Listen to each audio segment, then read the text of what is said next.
أخ بيسأل حضرتك: لماذا يسمح الله لي بالذنب مرارا وتكرارا؟ لا، هو السؤال يعني يصحح قليلا. الله لا يسمح بالذنب ولا يأذن بالذنب، ولكن الله يأذن بالمباح ويأذن بالحلال. لكن الله سبحانه وتعالى جعل الأمر بين الجبر والاختيار، أو ما بين التسيير والتخيير. فنحن مسيرون فيما لا نحاسب عليه، ومخيرون فيما سوف نحاسب عليه.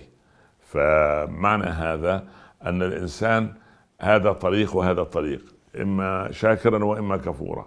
هذا طريق السلامة وهذا طريق الندامة والعياذ بالله.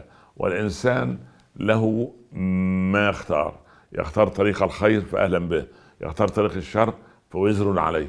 الله لا يأذن ولا يسمح، ولكن وسوسة الشيطان والنفس الأمارة بالسوء هي التي تجعله، أو هما السببان اللذان يجعلان العبد يصنع هذا: نفسه الأمارة بالسوء وغرائزه تقهره وسلبياته تفضحه، ووسوسة الشيطان الذي يريد أن يغره ثم يضره. والقضية يوم القيامة يقول: وما كان لي عليكم من سلطان إلا أن دعوتكم فاستجبتم لي. دعاه إلى عدم الصلاة فلم يصلي، دعاه إلى شرب الخمر فشرب، دعاه إلى الظلم وإيذاء الناس والغيبة والنميمة والخوض في الأعراض، فسار على طريقه فصار إمامه الشيطان والعياذ بالله. ومن يعني جعل الغراب له دليلا يمر به على جيف الكلاب. فالإنسان مخير في الأمور التي سوف يحاسب عليها.